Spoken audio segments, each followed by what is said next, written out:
같이 볼 말씀은 창세기입니다. 창세기 13장 5절부터 18절입니다. 네, 제가 전체를 봉독하고 마지막 18절만 다 같이 읽도록 하겠습니다. 아브라함의 일행 롯도 양과 소와 장막이 있으므로 그 땅에 그들이 동거하기에 넉넉하지 못하였으니 이는 그들의 소유가 많아서 동거할 수 없었음이니라. 그러므로 아브라함의 가축의 목자와 롯의 가축의 목자가 서로 다투고 또 가나안 사람과 브리스 사람도 그 땅에 거주하였는지라. 아브라함이 롯에게 이르되 우리는 한 친족이라 나나 너나 네 목자나 네 목자나 서로 다투게 하지 말자. 내 앞에 온 땅이 있지 아니하냐. 나를 떠나가라. 내가 좌하면 나는 우하고 내가 우하면 나는 좌하리라. 이에 롯이 눈을 들어 요단 지역을 바라본즉 소알까지 온 땅의 물이 넉넉하니 여호와께서 소돔과 고모라를 멸하시기 전이었으므로 여호와의 동산 같고 애굽 땅과 같았더라. 그러므로 롯이 요단 온 지역을 택하고 동으로 옮기니 그들이 서로 떠난지라. 아브라함은 가나안 땅에 거주하였고 롯은 그 지역의 도시들에 머무르며 그 장막을 옮겨 소돔까지 이르렀더라. 소돔 사람은 여호와 앞에 악하며 큰 죄인이었더라. 롯이 아브라함을 떠난 후에 여호와께서 아브라함에게 이르시되 너는 눈을 들어 너 있는 곳에서 북쪽과 남쪽과 그리고 동쪽과 서쪽을 바라보라. 보이는 땅을 내가 너와 네 자손에게 주리니 영원히 이르리라. 내가 내 자손이 땅의 티끌 같게 하리니 사람이 땅의 티끌을 셀 수 있을진데 네 자손도 세리라. 너는 일어나 그 땅을 종과 횡으로 두루 다녀보라. 내가 그것을 내게 주리라. 다 같이 읽겠습니다. 이에 아브라함이 장막을 옮겨 헤브론에 있는 마므레 상수리 수풀에 이르러 거주하며 거기서 여호와를 위하여 제단을 쌓았더라. 아멘. 네, 오늘 토요 대학부 예배 말씀 제목은 확실한 믿음의 길을 가라입니다. 네, 사람들은 사실 우리들 자신은 사실 우리가 눈치채지 못하는 사이에 무엇인가를 따라가는 삶을 살고 있습니다. 제가 작년이 기억이 나는데 작년에 한참 그 인플루언서들이 이 탕후루를 갑자기 많이 먹기 시작했습니다. 근데 제가 조카 집에 딱 놀러 갔는데 조카가 탕후루를 해먹고 있는 거예요. 그래서 저도 어느샌가 저희 여름에 대학부랑 같이 놀러를 갔는데 저도 어느샌가 탕후루를 찾게 되더라고요. 그래서 그 왕관의 탕후루인가? 거기 가서 같이 제가 좋아하지도 않는데 가서 같이 먹었던 기억이 있습니다. 우리가 우리의 삶에 우리가 알지 못하는 사이에 어떤 유튜브에 또 알고리즘에 의해서 또 인플루언서들에 의해서 우리가 우리의 삶에 뭔가 조정당하는 것처럼 그렇게 우리의 삶에 따라가는 것들, 세상 사람들이나 미디어를 통해서 따라가는 것들이 사실은 많이 있다는 거죠. 그래서 우리는 결국은 우리는 그렇지 않다고 생각하지만 몸에 좋지 않은 탕후루를 어느샌가 우리의 삶에 이렇게 먹고 있는 것 같은 삶을 살고 있습니다. 우리가 인지하고 있지 않지만 우리 주위의 어떤 사람들 그리고 어떤 미디어의 영향을 우리가 받고 있다는 것이죠. 그래서 이런 예배를 통하지 않고는 전지적 이 하나님 관점으로 우리의 삶을 보지 않고는 우리의 삶에 지금 뭘 따라가고 있는지 뭘 위해서 살고 있는지가 피드백이 되지 않는다라는 것이죠. 내가 왜 이런 행동을 하는지, 내가 왜 지금 눈물을 흘리고 있는지, 내가 왜 이렇게 답답한지를 알 수가 없다는 것입니다. 근데 우리가 예배를 통해서 우리 자신의 지금 가는 길에 대해서 주님이 말씀해 주시고 우리의 심령 패부 깊은 곳에 영에 어떤 일들이 일어나고 있는지를 주님이 점검해 주시고 말씀해 주십니다. 무엇을 통해서? 말씀을 통해서 주님이 알려주신다는 것이죠. 그래서 이 예배를 통해서 말씀을 통해서는 어떤 일이 일어나냐, 나의 지금의 진짜 리얼한 영적인 상태가 파악될 뿐 아니라 그리고 그 원래 내가 따라가던 그 삶에서 어떤 에너지가 생기냐면 하나님의 말씀과 믿음을 따라 사는 삶에 그 에너지가 주어지게 됩니다. 그래서 말씀을 듣고 나면 이 시대와 다른, 시대와 역행할 수 있는 그런 힘이 우리에게 주어진다는 거예요. 하나님께 뭔가를 받은 사람은 시대에 따라서 살지 않고 시대를 역행할 수 있는 힘이 주어진다는 것이죠. 그 사람이 바로 모세입니다. 모세는 우리 모두가 왕궁에 살고 싶어 하잖아요. 여러분, 우리 모두가 대기업 가고 싶어 하고 우리가 모두 대박 나고 부자 되고 싶어 하잖아요. 그런데 모세는 그것을 오히려 버린다. 아주 역행하고 말도 안 되는 개혁적이고 혁명적인 삶을 삽니다. 어떻게 그럴 수 있을까요? 하나님이 뭔가를 넣어주었기 때문이에요. 뭐예요? 비전을 넣어주었기 때문에. 하나님의 비전을 넣어주었기 때문에 그 사람은 시대를 따라서가 아니라 개혁적인 혁명적인 삶을 하나님의 말씀대로 살아갈 수 있다는 거예요. 그래서 오늘 주인공인 이 아브라함도 그런 엄청나게 모험적인 개혁적인 삶을 산 사람입니다. 그렇게 살 수 있는 것은 아브라함이 시대를 따라 산 것이 아니라 말씀을 따라 산 사람이었기 때문에 그렇습니다. 오늘 아브라함의 말씀을 따라 산 삶에 대해서 먼저 오늘 좀 보고자 합니다. 여러분, 사실 이 말씀을 따라 사는 삶, 여러분 이 딱 들으면 너무 많이 들었어요. 그런데 이 삶은 지루한 삶이 아닙니다. 결코. 아주 익사이팅하고 아주 급변하고 아주 모험적인 삶입니다. 왜? 여러분, 아브라함이 몇 세에 본토 친척 아비집 떠났어요? 70? 여러분, 몇 세에 떠났어요? 이거 권현경 소리 뽑아내야 되는 거 아니야 이거? 입에서 뽑아냅시다. 막 아까 소름이 막 돋더라. 막 뽑아내는데 막 몸이 반항해. 막 소름. 왜 소름? 지금도 소름이 돋는 것 같아. 왜 소름이 돋지? 아무튼 여러분, 몇 세에 떠났어요? 75세에 떠났어요. 여러분, 지금보다 그 시대에는 아주 엄청난, 아주 롱롱하고 진짜 옛날이잖아요. 그때 당시에 75세면 70대의 할아버지들이 하는 일이 있을 거 아니에요. 여러분, 여러분도 그렇지 않습니까? 20대에는 뭐 해야 돼? 야, 너 30대 뭐 해야 돼? 다 그게 정해져 있어요.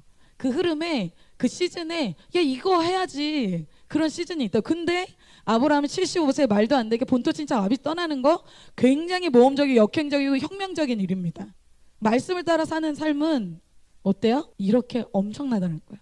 엄청난 에너지가 있다는 거예요. 그래서 그때 그 시대의 대세 흐름 그대로 사는 것이 아니라 아브라함의 인생은 완전히 역행할 수 있는 혁명적인 인생을 사는 사람이 오늘 아브라함의 인생입니다. 그래서 여러분, 말씀을 오늘 받는 사람의 삶은 결코 지루하지가 않습니다. 여러분, 여러분의 삶을 생각해도, 내가 생각해도 내 삶 지루하다 하는 사람은 어떻게 해야 돼요? 말씀을 받으시길 축복합니다. 여러분, 이런 삶을 정말 도전해야 돼요. 75세 아브라함도 도전하잖아요. 그래서 오늘 아브라함은 자기 고향을 떠나서 자기 아내 롯과 같이 그 사람을 떠나서 지금 어디 있냐면 가나안 땅에 지금 있어요. 약속의 땅에 있어요. 그런데 우리가 어떤 말씀을 받고 또 비전을 받고 어딘가 약속의 땅, 뭐 캠퍼스 아니면 뭐 직장 어디 뭐 이렇게 가죠. 그런데 거기 가서 뭔가 내가 딱 바로 뭔가가 이루어질 것 같지만, 그러나 무슨 일이 있습니까? 오늘 읽진 않았어요. 오늘 그 전의 내용에 아브라함에게 믿음의 시련이 찾아오죠. 그것이 뭐냐면 바로 기근이라는 사건이 생깁니다. 창세기 12장 10절에 이렇게 얘기하고 있습니다. 그 땅에 기근이 들었으므로, 그 땅은 이제 아브라함이 믿음으로 하나님 가라고 한 땅에 간 거예요. 근데 기근이 들은 거예요. 그래서 아브라함이 애굽에 거류하라고 그리로 내려갔으니 이는 그 땅에 기근이 그냥 기근이 아니라 심했다는 거예요. 아주 심했다는 거예요. 그래서 믿음의 길에서 내가 말씀대로 살아서 말씀 따라서 온 그곳에 기근이라는 것을 처음 이 아브라함이 경험하게 됩니다. 그래서 우리가 믿음으로 사는 삶, 말씀으로 사는 삶에 믿음의 길을 가니까 이제 완전히 좋은 일만 있다? 그것이 아니라 어려운 일도, 시련도, 고난도 있다는 거예요. 그래서 여러분이 캠퍼스에서 어떤 재수의 길에서 또 직장에 가서 어떤 일이 있다? 어려움이 반드시 있다는 것입니다. 그런데 이때 아브라함이 이전과 다르게 굉장히 약한 모습을 보여주는데, 말씀으로 또 믿음으로 시작한 이 아브라함이 오늘은 어떤 선택을 하냐면 애굽으로 내려가는 선택을 하게 되죠. 자, 믿음이 아니라 이제 아브라함이 말씀이 아니라 어때요? 상황에 압도되어 버린다는 거야. 기근이라는 그 상황, 그 주위의 환경, 그것을 뚫어내는 것이 아니라 그것에 압도돼 버립니다. 아브라함이 위축된 거야. 그리고 갈등과 고민이 되었겠죠. 아브라함에게 아마 이 기근이라는 것은 아마 거기까지 생각하지 못한 이거 돌발 상황, 이것까지 주님이 도와줄 수 있을 것이라는 어떤 믿음도 들지 않았겠죠. 그래서 아브라함이 주도하는 삶으로 본토 친척 아비집 나왔는데 이제 상황에 아브라함이 주도됩니다. 캠퍼스의 상황에, 친구들의 분위기에, 이 대세에, 다른 사람들, 세상 사람들의 말에, 자, 직장 분위기에 압도되니까 상황이 나를 주도하는 거야. 내가 주도하던 삶을 살았는데 상황이 주도하는 것이죠, 나를. 그래서 아브라함이 애굽으로 내려간 겁니다. 상황이 그러니까 여러분 그렇게 우리가 많이 고백하잖아요. 상황이 그랬어요. 아브라함도 그런 거예요. 아브라함이 원해서 기근 일어난 게 아니잖아요. 자, 그런데 그렇게 해결될 줄 알았어요. 애굽에 내려가서 해결될 줄 알아요. 변수가 생긴 것이죠.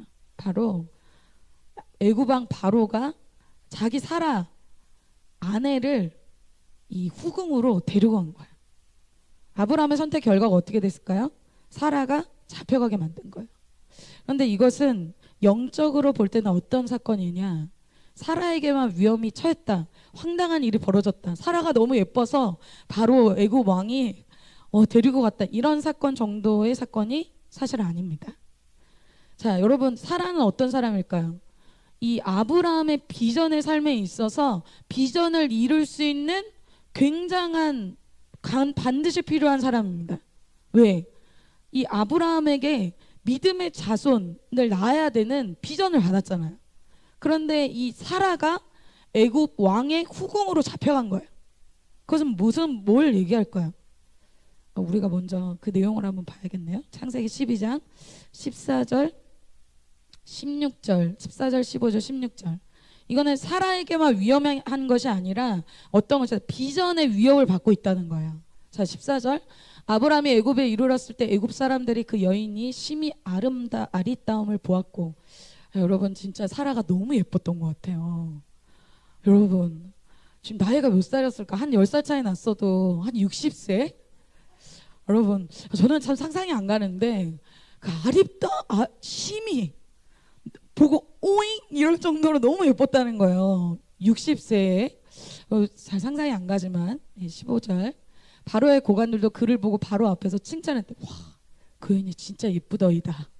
그 여인을 바로의 궁으로 이끌어 들은지라. 왜? 후궁으로 삼으려고. 자, 16절.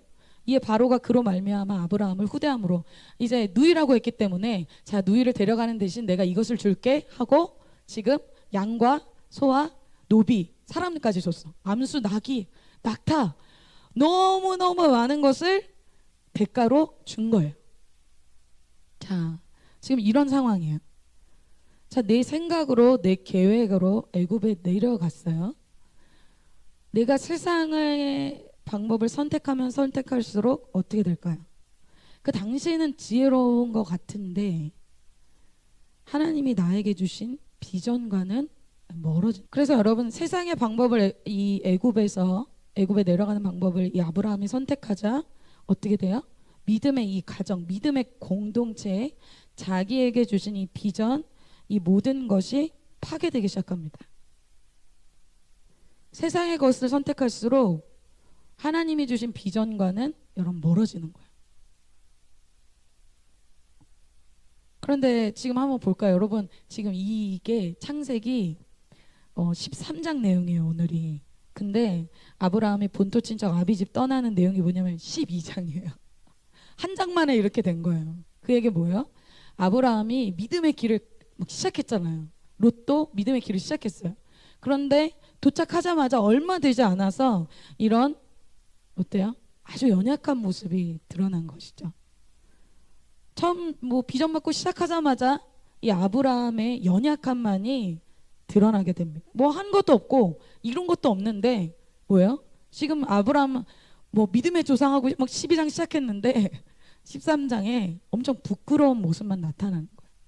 그런데 놀라운 것은 하나님께서 이 믿음의 길에서 아브라함을 도우신다는 것입니다. 믿음을 도우시는 오늘 하나님에 대해서.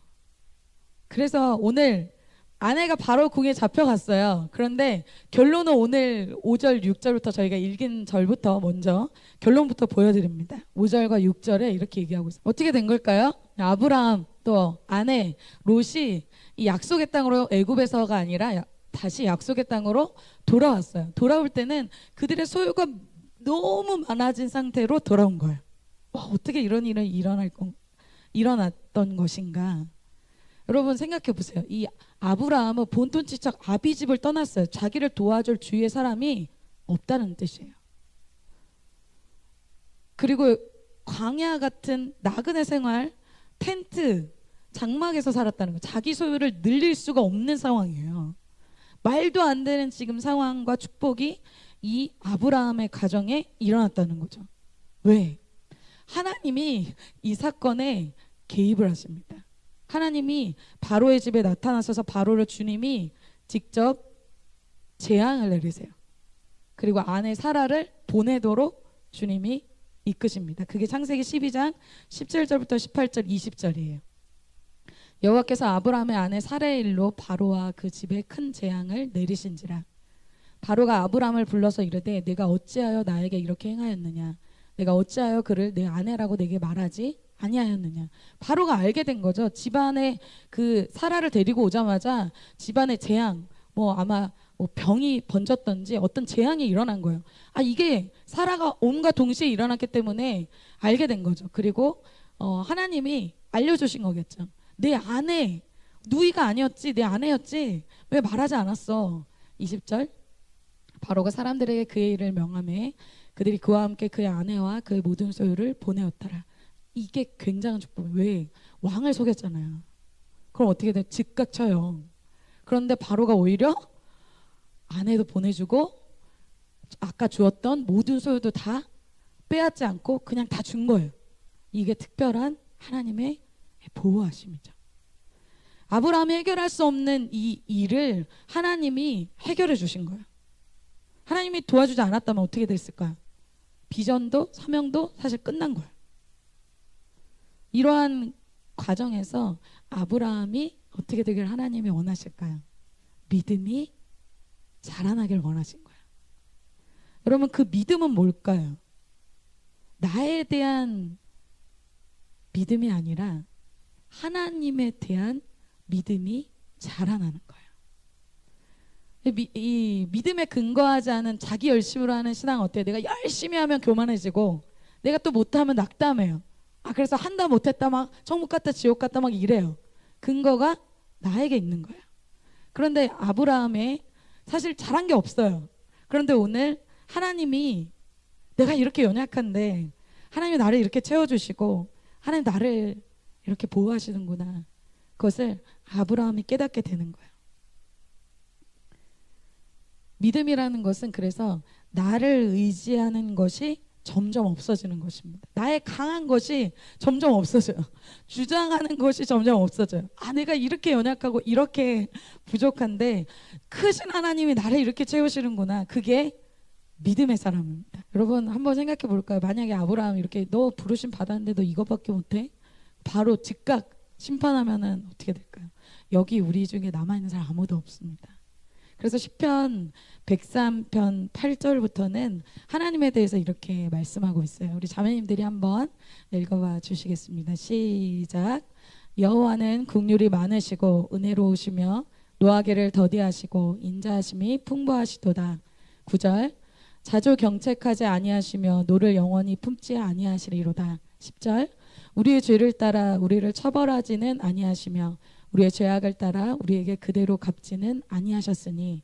14절. 이는 그가 우리의 체질을 아시며 우리가 단지 먼지뿐임을 기억하심이로다. 아멘.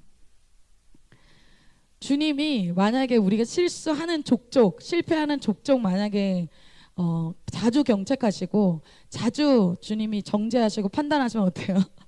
여기에 저뿐만 아니고 모두가 없습니다. 아브라함도 그렇다는 거예요.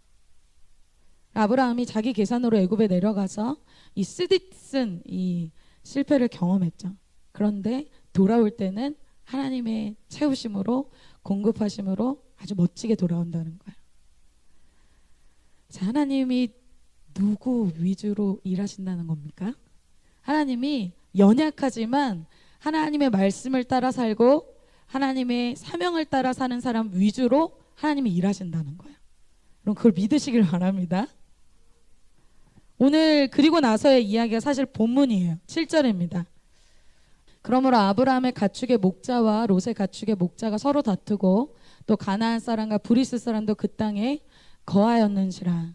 많은 가축이 생겼기 때문에 뭐 목축을 하기 위해서 풀도 필요하고 우물도 필요해요. 그런데 아브라함의 가축과 이 롯의 가축이 너무 많기 때문에 여기 지금 아브라함이 있는 곳은 베델입니다. 베델과 아이 그 중간에 협곡인데 그 협곡에서는 이게 너무 한정적인 거예요. 그리고 가나안 사람과 브리스 사람도 선주민으로 거기에 이미 있었어요. 그러니까 그 한정적인 그 땅에서 그 많은 목축을 하려니 실제로는 굉장히 불편했겠죠. 하나님이 굉장히 많이 축복해줘서 행복한 고민을 하기 시작한 거예요. 자, 그럴 때 8절 아브라함이 이렇게 얘기합니다. 롯에게 이르되 우리는 고륙이라 나나 너나 내 목자나 내 목자나 서로 다투게 하지 말자 이렇게 얘기해요. 여러분 원래 물질이 많아지고 뭔가 생기면 그때 많이 이렇게 다투게 됩니다. 그래서 저는 그런 경우를 진짜 많이 봤어요. 유산 때문에 싸우거나 아니면 장례식 때 어떤 돈이 생겼잖아요. 없던 돈. 이때 가족끼리 다투는 거를 사실 너무 많이 봤어요.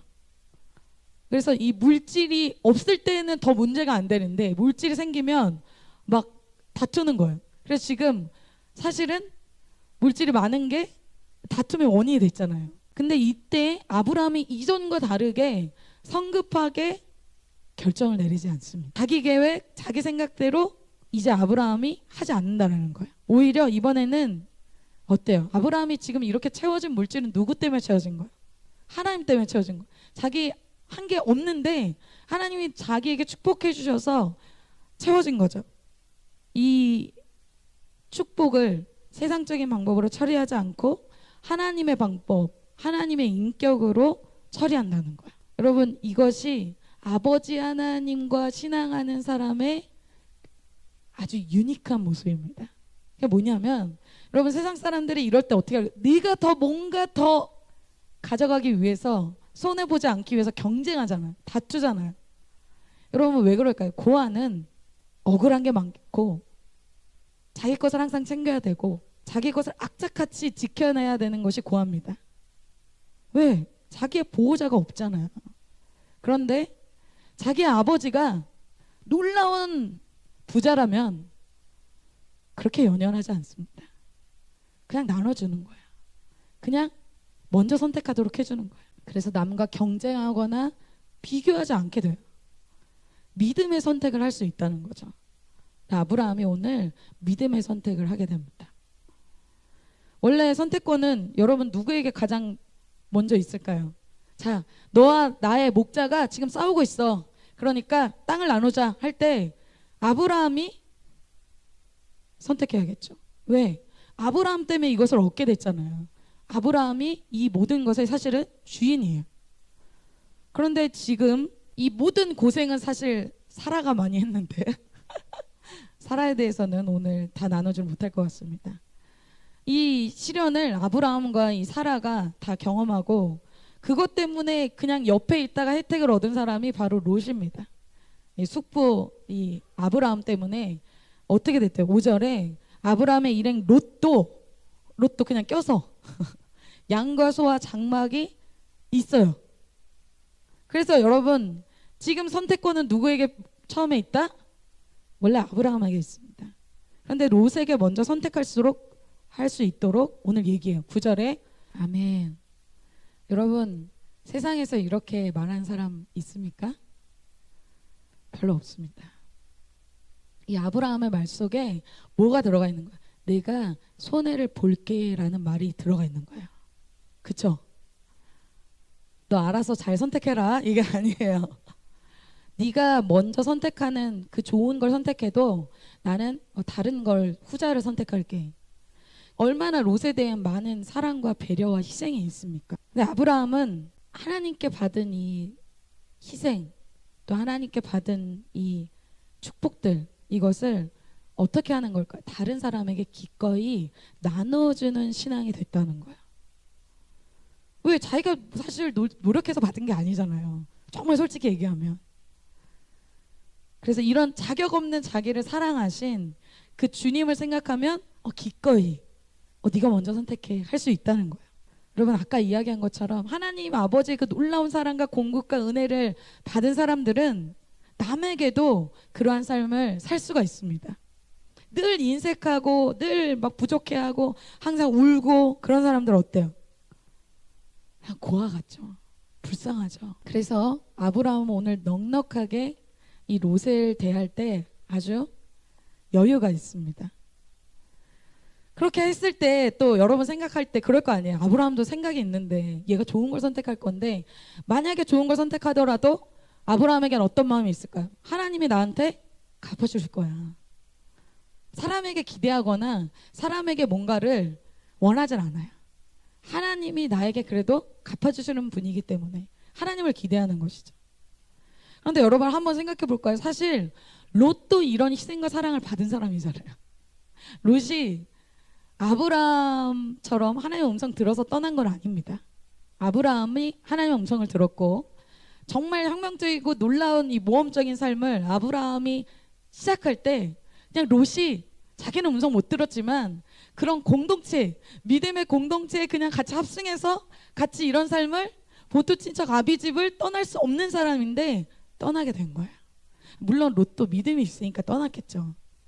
그러나 그런 아브라함이 있었기 때문에 자기가 이런 삶을 살 수 있었고, 아브라함이 있었기 때문에 지금의 자기의 물질도 풍부해진 거예요. 그러면 여러분, 정상적이라면 롯이 지금 어떻게 반응해야 돼요? 여러분이라면 어떻게 반응하겠어요? 예의상으로라도 아브라함한테 아브라함 먼저 고르시죠.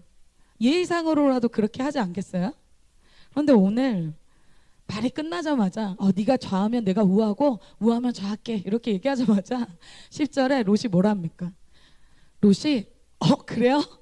쫙 이제 그 베델의 거기는 협곡이기 때문에 위쪽에 있습니다. 그래서 밑을 쫙 내려다 보이면은 이렇게 쫙 밑을 바라볼 수 있는 거예요.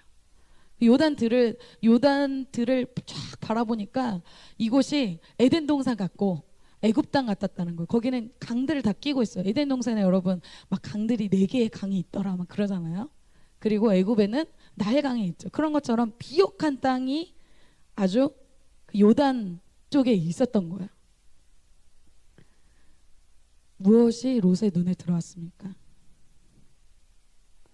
너무나 좋은 땅이 눈에 들어왔다는 거예요. 이 롯의 선택은 어떤 기준을 갖고 있냐? 눈에 보이는 것을 따라 사는 삶이라는 것입니다. 오늘 이것이 사실 마지막, 어떻게 보면 대지는 하나 더 있지만 중요한 내용입니다. 여러분, 그런데 세상에서 보면 롯의 이 삶은 굉장히 지혜로운 삶입니다. 왜? 계산이 빨라요. 딱 보니 계산이 되는 거예요. 그것이 훨씬 풍족하고 또 기름지고 도시가 있고 사람들은 화려해 보이고 편해 보이는 아주 좋은 곳이에요. 이게 세상 사람들이 선택하는 바로 기준이죠. 자, 그러자 11절에 어떻게 하면, 그러므로 롯이 요단 온 지역을 택하고 동으로 옮기니 그들이 서로 떠난지라. 그런데 이때 결정이 롯과 아브라함의 삶에 아주 큰 결정이 됩니다. 여러분, 어떤 걸 선택할 때 그것이 나의 삶에 아주 큰 이후의 삶을 결정할 것이라고는 사실 생각하지 않죠. 그런데 오늘 이 결정으로 인해서 아브람과 롯의 인생은 완전히 달라지는 인생이 됩니다. 12절에 아브람은 어떻게 합니까? 가나안 땅에 거했어요. 약속의 땅에 거했어요. 롯은 지금 가나안 땅은 뭐가 있다? 협곡, 불편해 살기. 그리고 가나안, 브리스 사람, 한정적이야. 그런데 롯은 평지. 그럼 평지학교 좋아하시죠? 우리 남서울대는 평지학교인데 롯도 평지를 좋아했던 것 같아. 거기가 소돔이란 뜻은 아닙니다, 여러분. 롯은 평지 성읍들에 머물었대요. 거기는 시티예요. 성읍이 있다는 거는 성이 있었다는 거잖아요. 도시였다는 거야. 장막을 옮겨서 소돔까지 이르렀더라. 아브라함은 신앙 위주로 선택을 했어요. 신앙을 손에 보면서까지 요단 땅을 선택하지는 않는 것입니다. 롯은 요단 땅으로 가서 어떻게 해요? 여러분 12절에 롯이 거기에 멈추지 않고 장막을 옮겨서 소돔에까지 들어가게 됩니다. 자, 그가 소돔을 결국에는 선택한 거야. 롯의 처음 시작은 사실 어때요? 아브라함과 같이 하란의 본토 친척 아비집을 떠났었죠. 아주 담대하게 믿음으로 처음에는 그렇게 떠났어요. 그런데 출발은 아주 멋졌는데 결과적으로 자신의 인생에 이제 독립적으로 뭔가 신앙을 해야 될 때 아브라함하고 좀 떨어져서 이 선택의 갈림길에 있어서 어떻게 됩니까? 소돔을 선택합니다. 즉 롯의 인생을 정리해 볼까요? 처음에는 하란 본토 친척 아비집을 떠났으나 어제 금요 예배 말씀에 라이징 스타, 예전에 그 사람이 우와 그런 결단, 우와 그런 놀라운 선택, 그런 놀라운 돌파, 그런데 다시 선택해야 할 그 시즌에 소돔으로 들어간 것입니다. 그러니까 이제 말씀이나 사명을 따라 사는 삶이 아니에요. 롯은 어떤 삶이에요? 육신을 따라 선택하는 삶이에요. 그래서 롯은 어떻게 됩니까? 여러분, 아주 롯은 도시에서 잘 살았습니다. 아브라함은 바보 같아서 장막에서 어렵게 나그네로 살았습니다. 여러분, 얼마나 비교돼요? 사실 우리가 롯과 같은 삶 살고 싶지 않습니까? 하나님 믿으면 이 정도 살아야지. 하나님 믿으면 이렇게 도시에서도 잘 살고, 이게 우리가 꿈꾸는 삶 아닌가요?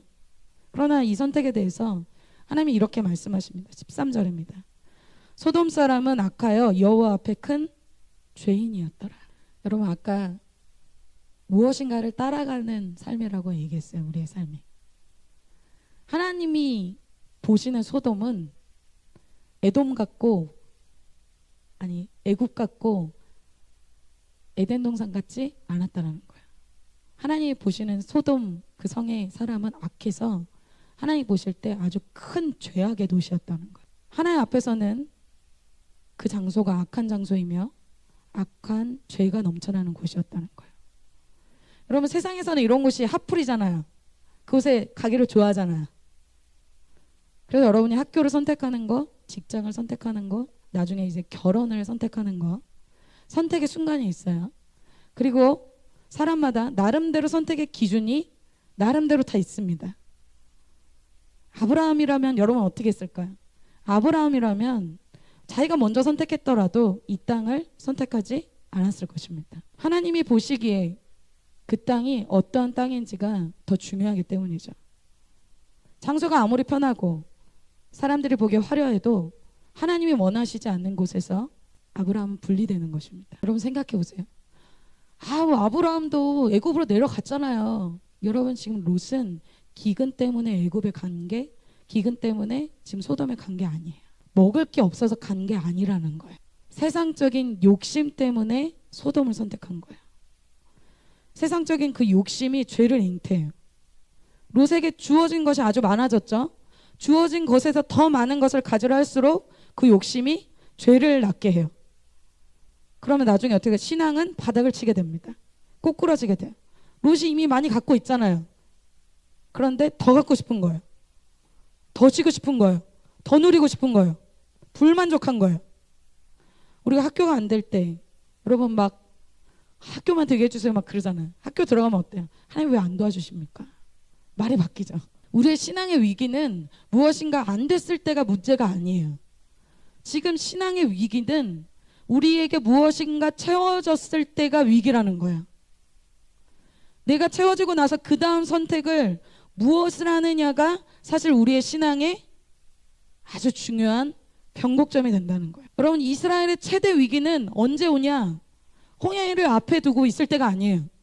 이스라엘의 최대 위기는 가나안 땅에서 모든 것이 채워졌을 때, 젖과 꿀이 흐르는 땅에 들어갔을 때, 그때가 최대 위기라는 거예요. 약속의 땅에 들어가서 사람들의 부유함을 보고 세상 사람들의 삶을 보고 그것을 부러워하기 시작할 때 그때 이스라엘의 최대 신앙의 위기가 온다는 거예요. 그러니까 하나님은 신명기에 들어가기 전에 구구절절 계속해서 이스라엘 백성 2세대한테 여호수아 갈렙한테 뭐라 그래요? 그렇게 살면 안 돼. 신명기 저희가 계속 큐티 계속 너무 똑같이 계속 반복돼. 그래서 하나님이 가나안에 이 광야에서는 안 그러시는데 가나안 들어가서는 무슨 제사 낙헌제 무슨 제 제사를 어마어마하게 많이 드려요. 뭐 유월절도 지키라고 뭐 지키라는 게 많아요. 왜 그럴까요? 받은 것을 세워보라는 거야. 은혜를 세워보라는 거야. 변질되지 말라는 거야. 그래서 하나님은 제사 물질 다 필요 없어요. 하나님 다 갖고 있는 분이에요. 그게 필요한 게 아니에요. 절기 뭐 이런 예배 이런 뭐 금식 기도 기간 하나님 왜 주십니까? 다시 변질되지 않도록 하는 안전장치를 하나님이 엄청나게 많이 주시는 거예요. 누굴 위해서? 너를 위해서. 롯은 실제로 주는 삶이 많은 삶보다는 받는 삶이 많은 삶이에요. 은혜 받고 섬김 받고 결국 롯은 어떻게 된 거예요? 자기만을 위한 삶을 사는 거예요. 롯은 이제부터는 어때요? 세상과 버타는 삶을 시작하는 것입니다. 사실 롯이 소돔을 선택했다는 그 자체는 여러분 어떤 걸 얘기합니까? 이제부터는 하나님 위해서 살고 사명 따라 살고 말씀 따라 살지 않겠다라는 말이에요. 아직 그 롯의 마음에 뭐가 있다는 것을 보여줍니까? 세상 욕심이 있다는 거예요. 마태복음 13장 22절에 이렇게 말씀하고 있어요. 말씀 씨를 뿌려요. 그 사람한테 비전도 주고 본토신사 아비집도 떠나게 하고 하나님이 공급도 해줘요. 말씀의 씨도 주고 공급도 해줍니다. 그런데 이 사람이 결과적으로는 어때? 열매를 못 맺어. 이 사람의 삶에 열매가 없어. 이 사람이 세운 사람도 없고 개척도 안 되고 이 사람 삶에 뭐 인격의 변화도 없고 아무것도 없어. 왜 그럴까? 왜 그래요? 가시가 있어. 가시 때문에 열매를 못 맺어요. 그게 뭐예요? 세상 염려, 재물의 유혹. 이게 해결이 안 된 거예요. 그렇게 가시를 제거하지 않으면 어떻게 됩니까? 그 가시가 나를 찌르게 됩니다. 자기가 고통을 받게 되는 거예요. 신앙할 때 너무 괴롭죠. 하나님 나를 괴롭히는 것 같죠. 근데 아니에요. 자기 가시가 자기를 찌르는 거예요. 이후에 나타나는 롯의 모습은 어때요? 여러분 잘 아시죠? 롯이 간 그곳에 전쟁이 나잖아요. 가서 또 롯을 구해줍니다. 또 그곳 심판받겠다고 하니까 아브라함이 기도해서 또 천사들을 보내서 또 주님이 구출하게 하십니다. 롯은 계속 섬김받고 이해받는 삶이에요. 아무런 리더십도 영향력도 없어요. 아주 초라한 인생이죠. 잠언서 30장 15절에는 이렇게 얘기해요. 거머리에게는 두 딸이 있어 다오다오 하느니라. 족한 줄을 알지 못하여 족하다 하지 아니하는 것 선엇이 있나니. 여러분 거머리의 특징이 뭐냐면 이제 배가 빵빵하게 부르면 이제 그만해야 되는데 거머리는 어때요? 몸이 막 터질 정도로 계속 빨아먹어요. 그게 뭐예요? 감사합니다. 주님 족합니다. 제가 나눠주겠습니다. 제가 희생하겠습니다. 그게 아니라 더 주세요. 부족해요. 정말 없어서 불행할까요? 그렇지 않다는 거예요. 끊임없이 욕구불만이었던 사람들 누구예요? 이스라엘 1세대 백성이었어요. 그들이 매일 데일리로 주님이 만나 주셨어요. 고기도 주셨어요. 물도 주셨어요. 그런데 어때요? 나중에 이거 다 받고 1세대 백성이 뭐라 그래요? 이 하찮은 음식을 내가 싫어하노라. 애굽에 더 좋은 거 나 그거 먹고 싶다. 감사가 없어요. 만족이 없어요. 불평하기 시작해요. 여러분 그렇게 선택한 롯의 삶의 결과를 몇 장 후면 볼 수 있습니다. 창세기 19장 24절 25절이에요. 여호와께서 하늘 곧 여호와께로부터 유황과 불을 소돔과 고모라에 비같이 내리사 그 성들과 온 들과 성에 거주하는 모든 백성과 땅에 난 것을 다 엎어서 멸하셨더라.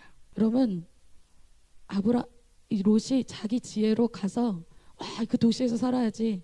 결국 그 도시가 어떻게 됩니까? 아무것도 없이 죄만 남게 된다. 자기 아내는 소금 기둥이 돼서 죽게 되죠. 자기 인생이 빈털터리 인생이 된다는 거예요. 여러분 오늘 이 말씀 주님이 왜 주실까요? 우리가 롯이 되라는 것일까요? 우리가 아브라함이 되라는 것입니다. 우리 아브라함들이 일어날 줄 믿습니다. 지금 롯이 그렇게 선택했어요. 자기가 좋아하는 대로. 와 진짜 너무해.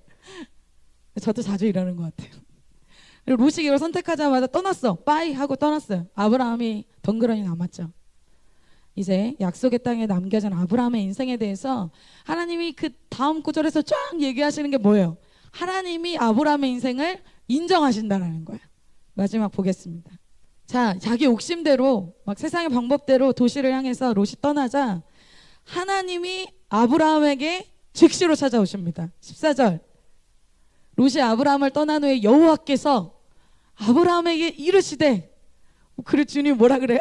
롯이 했던 방법대로 똑같이 눈을 들어서 갚아주는 거예요. 하나님이 너 있는 곳에서 동서남북 바라보라는 거예요. 여러분 소름 돋게 주님이 멋지지 않으십니까? 그런데 여러분 롯에게 하나님이 찾아갔던 내용이 없어요. 롯은 다 얻었어요. 근데 뭘 잃었어요? 하나님을 잃었어요. 여러분 잘 기억해 보세요. 롯이 뭘 얻었어요? 다 얻었잖아요. 뭐가 없어요? 하나님의 임재가 없어요. 모세가 그렇게 싫어하는 삶이 이런 삶인 거예요. 다 얻었는데 바로의 왕궁에서 하나님의 임재 없는 삶은 너무 싫어. 다윗이 그런 삶을 싫어했어요. 다 얻고 나서 사울처럼 확신이 들려서 왕으로 죽는 거, 그걸 원하지 않았다는 거예요. 내가 원하는 그 한 가지, 그것을 주님께 구하는데 더 많은 것을 주세요. 그게 아니라 그 여호와의 임재, 그것을 원했다는 거예요. 롯은 사실 진짜 원하는 삶을 찾아간 거예요. 롯은 사실 하나님보다는 세상이 좋은 거죠. 하나님을 믿긴 하지만 너무 극단적으로 따르진 않고 싶은 거예요. 세상 유익도 받고 영광도 받고 지혜로운 것 같죠. 아브라함은 바보 같고요. 그런데 오늘 누구에게 찾아가시고 누구에게 약속하십니까? 아브라함에게 주님이 그러신다는 거예요. 너가 눈을 들어서 동서남북 바라봐라. 그거 내가 주겠다. 하나님이 갚아주신다는 거죠. 그리고 15절 16절에 이렇게 말씀하고 있습니다. 보이는 땅을 내가 너뿐만 아니라 너의 자손에게 주리니 영원히, 이건 그냥 한정적인 게 아니라 영원히 이르리라. 16절 아멘. 내 자손을 땅에 티끌같이 많게 해줄 거야. 이거는 제 약속이죠. 주님이 원래 주셨던 약속이에요. 내가 너를 향한 그 비전, 약속 유효하다. 그거 이룰 거야. 왜? 약속의 땅에 있기 때문에. 잠깐 소돔 땅에서 풍요롭게 사는 이 롯과 다르게 아브라함이 이렇게 하나님의 뜻을 따라 살 때 영원한 이러한 상급, 영원한 약속을 주시겠다는 거. 비교가 안 돼요, 사실 롯과. 여러분 롯의 후손은 누굴까요? 모압과 암몬 자손입니다. 계속 이 이스라엘 백성을 대적하는 자기의 후손들이 어때요? 주님의 백성들을 대적하는 후손들이 일어난다는 거. 자기 때로 은혜 받고 자기 때로 성경 받고 그냥 끝나는 인생이라는 거예요. 아브라함은 다르죠. 아브라함은 자기뿐만 아니라 믿음의 후손들을 세우는 그러한 삶이라는 거예요. 17절에 주님이 이걸 정확하게 하기 위해서 어떻게 하십니까? 너는 일어나 그 땅을 종가행으로 행하여 보라고, 밟아보라는 거예요. 여러분 진짜 그냥 얘기로 들었을 때는 여러분이 그 땅을 밟는다고 생각해 보세요. 실제가 되겠죠. 리얼리티. 이 땅 바로 이거. 그 땅을 나중에 누가 차지합니까?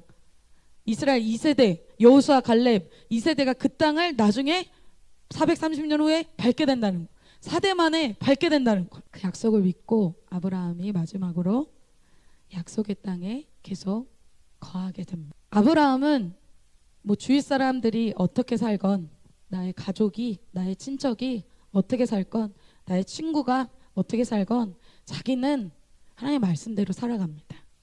이게 믿음의 사람의 삶이에요. 18절에 이에 아브람이 장막을 옮겨 헤브론에 있는 마므레 상수리 숲으로 이르러 거하며 거기서 여호와를 위하여 단을 쌓았더라. 아브라함이 누구로 사는 거예요? 한 명의 예배자로 사는 거예요.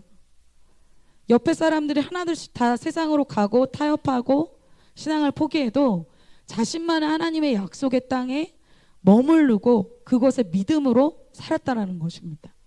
그 한 사람 때문에 믿음의 자손들이 일어난다는 거예요. 결론이에요. 여러분 이때 아브라함의 기분이 어땠을 것 같아요? 한번 여러분 지금 얘기해 보세요. 아브라함의 기분이 어땠을까요? 뭐라고요? 좋았을 것 같아요? 아까 건 형제님처럼? 제가 얼마 전에 결론입니다. 얼마 전에 MW 분들하고 이 상급에 대한 말을 제가 MW 첫 예배를 드리는데, 저희 MW 헌신하면 헌신자분들하고 제가 예배를 드려요. 그래서 헌신자분들에게 하나님 주시는 말씀을 받아서 5마서 8장을 같이 나눴어요. 근데 그때 제가 막 그 말씀을 준비하면서 또 말씀을 전해서 막 흥분됐어요. 왜냐하면 거기 이제 상속자에 대해서 나오거든요. 그래서 예화로 든 게 뭐였냐면, 여러분 이 얘기를 했지만 어떤 가게가 있어요. 여러분은 첫 번째는 여러분이 지금 알바생이다 생각을 해보세요. 알바생은 어떨까요? 막 가게 손님 엄청 많아. 막 너무 지쳐. 그런데 심지어 마감 때 들어왔어. 우리 알바 많이 하죠. 우리 친구들. 네. 그럼 어때요, 여러분? 화나잖아. 짜증나잖아. 근데 여러분 반대로 생각해 보세요. 내가 이 가게 사장 아들이야. 그래서 내가 이 가게 내 거야. 반대 똑같은 가게인데 이게 내 거야. 그래서 이거 나중에 아빠가 나한테 주는 거야. 결국 내 거죠, 미래에. 그럼 여러분 어떻게 하겠어요? 막 손님이 막 엄청 많이 와. 그리고 막 마감 때도 와. 그럼 어떻게 하겠어요? 어서 오세요. 그랬죠. 이벤트도 막 갑자기 하고 막 고민하겠죠. 막 밤새서 막 권영재님이 어떻게 하겠어요? 그랬더니 밤새서 열심히 하겠습니다. 그러더라고요. 여러분 그 얘기가 뭐예요? 주님이 노아한테 방주 만들어. 누구 때문에? 너 위해서. 하나님이 타는 거 아니에요. 노아가 타는 거야. 내가 이렇게 헌신하는 거 결국 누가 다 갖는 거야? 내가 갖는 거예요. 근데 내가 갔대. 어떻게 줘요? 하나님이 너희가 나를 위해서 받는 그 고난 좀 있는데 장차 올 영광에 비하면 그거 굉장히 작다 그러는 거예요. 여러분 하나님 거짓말 안 하시죠? 제가 이 말씀 보는데 막 흥분이 되는 거예요. 왜? 내가 하나님께 10 드리면 하나님 100 주신다는 거예요. 아멘? 하나님 그런 분이에요. 이런 여러분이 바라보는 게 진짜 리얼리티로 있어야 신앙이 피해의식이 안 된다는 거예요. 알바생으로 막 신앙을 하면 어때요? 불만. 더 뭔가를 요구하면 싫어. 그런데 내가 상속자요. 내가 이거 노력한 것에 대해서 나중에 배로 내가 받게 된다. 그럼 어때요? 신나서 기쁘게 아까 권영님 얘기한 대로 밤을 새겠습니다. 막 이렇게 얘기한다는 거예요. 여러분 이해되시죠? 제가 그거를 믿음으로 딱 받자 모든 게 기쁜 거예요. 와 너무 기뻐요 그게. 왜? 내가 하나님 위해서 하는 게 아니야. 하나님 나 솔직히 필요 없어. 하나님 다 할 수 있어. 공동체로 내가 뭐 해준다? 사실 뭐 저 없어도 손 목사님하고 그 얘기도 했는데 잘 돌아갈 것 같다는 생각도 들고, 제가 꼭 막 있어야 되고 제가 뭔가 큰 일을 하고 있다고 생각하지 않아요. 그런데 주님이 나를 굳이 써주시고 그냥 나에게 상급 주시려고 너무 감사한 거야. 세상에 정말 좋은 사람들도 많은데 하나님 나에게 너무 신나더라고요. 자 여러분 이것이 바로 상급을 바라보는 삶입니다. 천국을 바라보는 삶. 하나님 아버지를 둔 믿음의 사람들의 정말 확실한 삶이에요. 그래서 아까 아브라함처럼 넉넉하지 찌질하지 않잖아. 비교하고 경쟁하지 않잖아요. 넉넉한 거예요. 자기 인생에 대한 자부심이 엄청난 거예요. 여러분의 신앙이 실제가 되시길 바랍니다. 매주 주어지는 말씀에 정말 내 인생을 거는 거예요. 갑집으로 하는 거예요. 하나님이 도와주시는 것을 또 그 안에서 체험하는 거예요. 그 안에 어때요? 나 혼자 외롭고 고통스럽게 막 어렵게 막 눈물 흘리면서 왜? 고하니까 대세에 맞춰서 막 사람에 맞춰서 천정긍긍 사는 거예요. 하나님이 그걸 원하시지 않는 거예요. 아브라함처럼 당당하게, 왜? 바로 중심이 아니라 아브라함 중심으로 하나님이 일하잖아요. 여러분의 이 믿음의 삶을 당당하게 비전과 사명대로 말씀대로 사는 삶으로 다시 도전하는 그런 삶이 되시기를 축복합니다.